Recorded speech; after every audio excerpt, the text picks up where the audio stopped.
দুনিয়া শুনবে। ছবিতে যাকে দেখছেন তিনি অভিনেতা চঞ্চল চৌধুরী। অভিনয় করেছেন উপমহাদেশের অন্যতম সেরা নির্মাতা মৃণাল সেনের চরিত্রে। তার কিছু লুক অনেক আগেই প্রকাশ পেয়েছিল কলকাতার সংবাদ মাধ্যমে। এবার এলো টিজার। মৃণাল সেন, আপনি মৃণাল সেন? মৃণালকে নিয়ে সৃজিতের বানানো সিনেমা পদাতিক।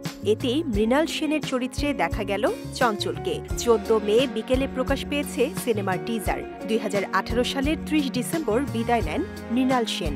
চির বিদায়ের সে দৃশ্য দিয়ে শুরু হয়েছে পদাতিক সিনেমার টিজার। 14 মে মৃণাল সেনের জন্মশতবার্ষিকী। এ উপলক্ষে পদাতিকের টিজার প্রকাশ করা হয়েছে। 1 মিনিট 37 সেকেন্ডের এই ঝলকে ছবির কিছু গুরুত্বপূর্ণ দৃশ্য উপস্থাপন করা হয়েছে। সিনেমার প্রতি মৃণাল সেনের ভালোবাসা, বিশ্বমঞ্চে বাংলা সিনেমা তুলে ধরা কিংবা স্ত্রী গীতা সোমের সঙ্গে তার সম্পর্ক, এসবের টুকরো চিত্র দেখানো হয়েছে টিজারে। টিজার শেষ হয়েছে সিনেমাটিক কায়দায়, চঞ্চলের মুখে কাট ইট সংলাপ দিয়ে।